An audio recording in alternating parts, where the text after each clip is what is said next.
আজকে আমরা ভ্রমণ করব পশ্চিমবঙ্গের অন্তর্গত দার্জিলিংয়ের বিভিন্ন স্থান। তাই আমরা প্রথমেই ধুলিয়ানগঙ্গা রেল স্টেশন থেকে ট্রেন নাম্বার ১৩,১৪১ আপ শিয়ালদা নিউ আলিপুরদুয়ার তিরসা তোস্তা এক্সপ্রেসে চেপে পড়লাম।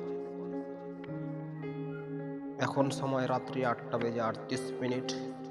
নির্দিষ্ট সময় ট্রেন ছুটে চলল আমাদের গন্তব্য দার্জিলিংয়ের পথে।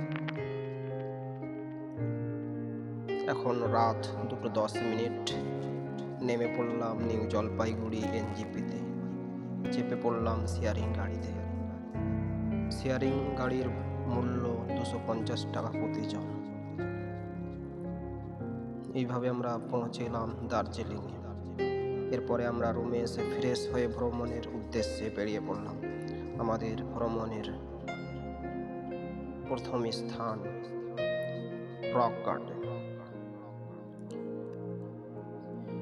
এই হলো রক গার্ডেন।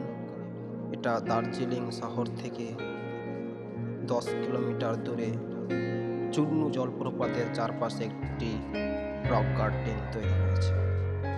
জলপ্রপাতটি পাথরের ঢাল বেয়ে নেমে আসে। এর চারপাশে রয়েছে বাগান। এই রক গার্ডেনটি ১৯৮০-এর দশকে পর্যটকদের জন্য তৈরি করা হয়েছিল।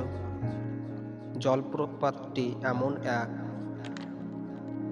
প্রশান্তিদায়ক ছন্দে নেমে আসছে যা মনের আত্মাকে শান্ত করে দিচ্ছে। এরপরে আমাদের গন্তব্য জাপানি টেম্পল।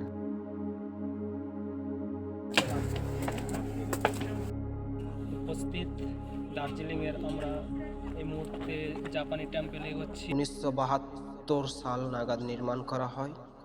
এটি দার্জিলিংয়ের জালা পাহাড়ে অবস্থিত। এই জাপানি টেম্পলটি জাপানি শৈলী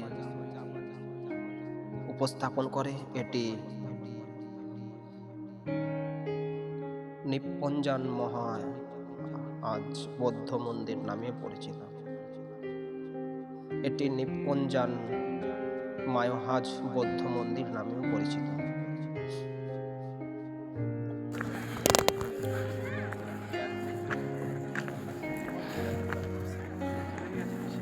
আমরা চলে এলাম পড়লাম টাইগার হিলের উদ্দেশ্যে। আমাদের গন্তব্য এখন টাইগার হিল।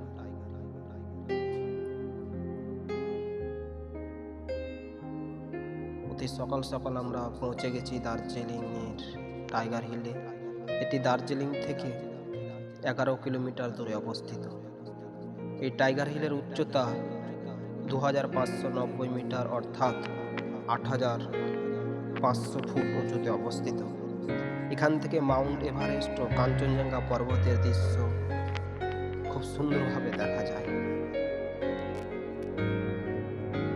সকাল সকাল সূর্যোদয়ের মুহূর্তে এই পাহাড় দুটিকে দেখতে পাওয়া যায়। ব্রিটিশকালে এই পাহাড়ে বাঘের আনাগোনা দেখা যেত, তাই এর নাম টাইগার হিল। আকাশ পরিষ্কার থাকলে দক্ষিণে কার্শিয়াং শহর এবং কিছু দূরে তিরসা, মহানন্দা, বালাসেন, মেচি নদীকে এঁকে বেঁকে চলতে দেখা যায়।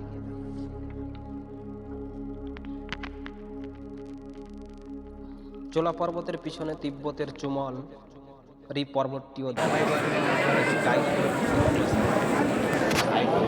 এর পাশেই রয়েছে সেঞ্চার বন্যপ্রাণী অভয়ারণ্য।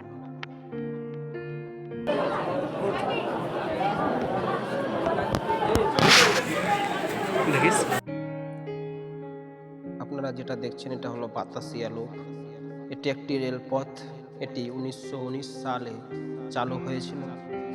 এখানে ৫০,০০০ বর্গফুটে একটি বাগান রয়েছে। এটি ঘুম থেকে ৩ কিলোমিটার দূরে অবস্থিত।